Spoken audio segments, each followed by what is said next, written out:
स्थिति निकल कर आती है यहां पर, उसको एक बार समझने की कोशिश करेंगे और देखने की भी कोशिश करेंगे कि ग्राफिक के जरिए आखिर क्या है। क्योंकि एक लंबे समय से चर्चा इस बात को लेकर चल रही थी कि आखिर जो परिणाम निकल कर आएंगे दोनों राज्यों के वो क्या परिणाम है। देखिए तस्वीर में, देखिए महाराष्ट्र विधानसभा की तस्वीर देखिए, कुल सीट कितनी है यहां पर 288 सीटों में से 274 पर, यानी कि 288 में से 288 के रुझान आ चुके हैं। लेकिन 274 हमने यहां पर इसलिए लिखे हैं क्योंकि बाकी की सीटों पर अन्य दल आगे चल रहे हैं।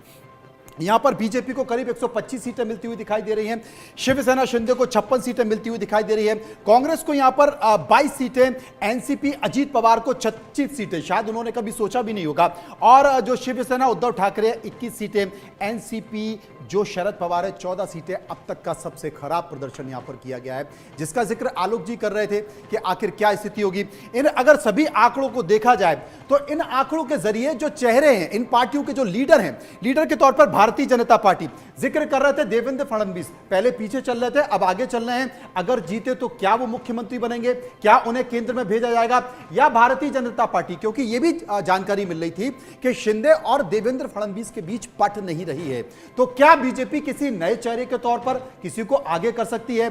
क्या केंद्र से नितिन गडकरी को वापस महाराष्ट्र में भेजा जाता है, या किसी और चेहरे को आगे किया जा सकता है? अगर ऐसा होगा तो शायद हो सकता है, जैसा आलोक जी जिक्र कर रहे थे, कि उप मुख्यमंत्री के तौर पर फिर एकनाथ शिंदे तैयार हो जाए। इसके साथ साथ अगर हम बात करें शिवसेना शिंदे की, तो वो नेता के तौर पर अगर मुख्यमंत्री रहे हैं तो फिर उप मुख्यमंत्री कैसे हों? लेकिन बहुत सारे ऐसे उदाहरण रहे हैं। भारतीय जनता पार्टी में बाबूलाल गौर भी उप मुख्यमंत्री मंत्री बनने के बाद बने हैं, तो वहां पर ऐसी स्थिति हो सकती है। कांग्रेस में नेता पृथ्वीराज चौहान, जिसका जिक्र कर रहे थे, पृथ्वीराज चौहान जिनके परिवार की पृष्ठभूमि राजनीतिक रही है, बड़े चेहरे के तौर पर रहे हैं और मुख्यमंत्री के तौर पर उन्होंने अपनी महाराष्ट्र में उपस्थिति दी है।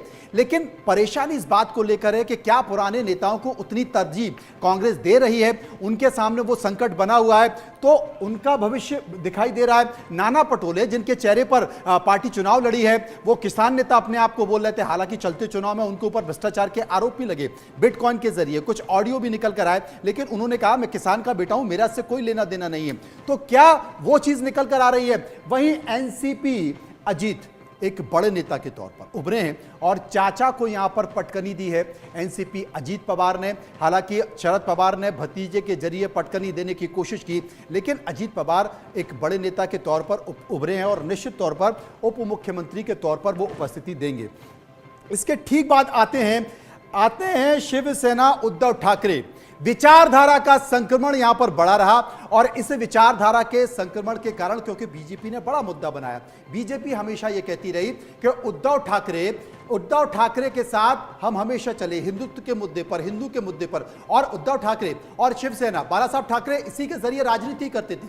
लेकिन महाराष्ट्र में जब वो शरद पवार के साथ चले गए, जब वो कांग्रेस के साथ चले गए, तो विचारधारा का संकट वहां खड़ा हो गया। और तमाम मुस्लिम इलाकों में जब आदित्य ठाकरे प्रचार करने पहुंचे, तो उन तस्वीरों को, उन वीडियो को प्रचारित किया गया, यह बताने की कोशिश की गई कि देखिए साहब, ठाकरे परिवार का नेता कहां पर खड़ा हुआ है, किस विचारधारा के साथ खड़ा हुआ है, और वो संक्रमण निकल कर आया, और वो संक्रमण इस हद तक गया कि वो पार्टी को ले डूबा। ये विचारधारा का संक्रमण पार्टी को ले डूबा। इसके साथ साथ शरद पवार, एनसीपी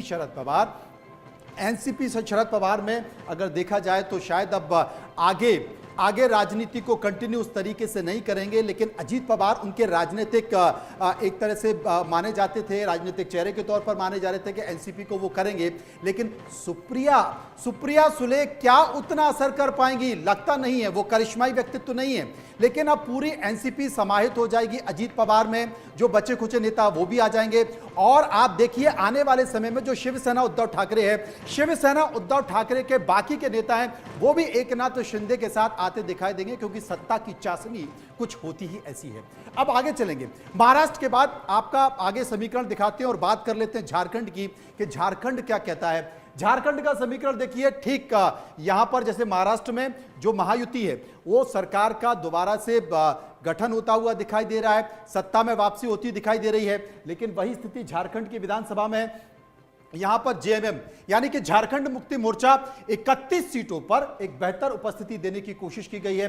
भ्रष्टाचार के आरोप लगे, जमीन का आरोप लगा, जेल भी गए, लेकिन जेल में वापसी आने के बाद उन्होंने अपना हुलिया अपने पिता की तरह यानी कि शिबू सोरेन की तरह किया।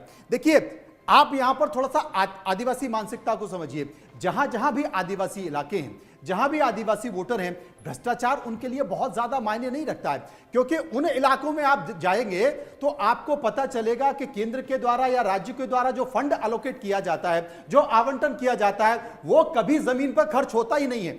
50% तक, वहां पर 60% तक भ्रष्टाचार होता है। इसलिए झारखंड में या तमाम ऐसे राज्य, छत्तीसगढ़, उड़ीसा है, जितने भी आदिवासी इलाके में, वहां पर झारखंड में भ्रष्टाचार का मुद्दा नहीं चला और ना कभी होता है। इसलिए वहां पर एक आदिवासी अस्मिता कहें या फिर मैया योजना, जो कि लाडली बहना जहां पर कई राज्यों में की है, 2500 रुपए तक देने की बात यहां पर हेमंत सोरेन ने की है, उसका परिणाम यह है कि सत्ता में वापसी होती दिखाई दे रही है। कांग्रेस को यहां पर 15 सीटें मिली हैं। कांग्रेस के लिए डूबते के लिए एक तिनके का सहारा यहां पर मिला है। महाराष्ट्र चला गया, लेकिन झारखंड में सत्ता में वापसी हो रही है, यह एक उपस्थिति है। आरजेडी 5 सीटों के साथ है, लेकिन बीजेपी ने यहां पर प्रदर्शन अच्छा किया है, लेकिन 24 सीटें मिली है, सत्ता में वापसी नहीं हो पा रही है। और आजसू से बहुत ज्यादा उम्मीद थी, सीटें भी आजसू को काफी दी गई थी, लेकिन वो जीत में कन्वर्ट नहीं हो पाई। मुझे लगता है शायद ये बीजेपी के लिए एक फैक्टर हो गया। कई सारे लोग मेरे साथ मौजूद हैं, तो कुल मिलाकर 2 राज्य जहां पर फैसले, एक झारखंड में इंडिया गठबंधन के पास चला गया और दूसरा जो परिणाम है वो महायुति के पास पहुंच गया। महायुति की सरकार में आंधी चली है, तूफान चला है, कई बड़े चेहरे इंडिया गठबंधन के या फिर महाविकास अघाड़ी के उड़ चुके हैं, जो कि टैली के तौर पर आपको देख रहे हैं। लेकिन एक बहस इस देश में यह हो रही है, कि मुद्दे कौन से हैं। क्या झारखंड विकास के जरिए चुनाव लड़ा गया? क्या महाराष्ट्र में विकास के जरिए चुनाव लड़ा गया? भारतीय जनता पार्टी एक कॉम्बो देने की कोशिश करती है और उस कॉम्बो के जरिए वो बताने की भी कोशिश करती है, वहां पर हिंदुत्व का तड़का होता है, कटेंगे बटेंगे का भी तड़का होता है, वहां पर विकास की बात भी होती है, मेट्रो की बात भी होती है, बिजली की बात भी होती है, महिलाओं पर पूरी तरह से ध्यान रहता है, युवाओं के इर्द गिर्द योजनाएं बनाई जाती हैं। लेकिन स्थिति कुछ और होती है। हम चलेंगे राज बिहारी के पास, जो कि हमारे साथ मौजूद हैं। राज बिहारी जी, मैं आपके साथ आऊंगा, लेकिन राहुल लाल मेरे साथ मौजूद हैं, राजनीतिक विश्लेषक हैं। राहुल जी, मैं आपसे जानना चाहता हूं, आखिर हुआ क्या महाराष्ट्र में? देखिए, महाराष्ट्र के संदर्भ में लोकसभा चुनाव जो अभी जून में ही उसके परिणाम आए थे, जो उसमें परिणाम आए थे, उससे बिल्कुल यू टर्न का परिणाम इस समय हम लोग महाराष्ट्र में देख रहे हैं। तो हमें लग रहा है कि जो महाविकास अघाड़ी है, वो अपने मुद्दों को जिस तरह से जनता के बीच में पहुंचाना चाहिए था, वो कहीं ना कहीं उसमें सफल नहीं हुई। नहीं तो देखिए, अभी यहाँ पे आलोक जी सिंबल की बात कर रहे थे, भाई सिंबल तो उस समय भी जो है कि चेंज था, लोकसभा चुनाव के समय में भी। लेकिन शरद पवार 10 सीटों पर लड़े थे और 8 सीटों पर जो है कि अभूतपूर्व सफलता पाई थी, जबकि जो है कि अजीत पवार केवल 1 ही सीट पा पाए थे। अभी हम लोग देख रहे हैं कि भारतीय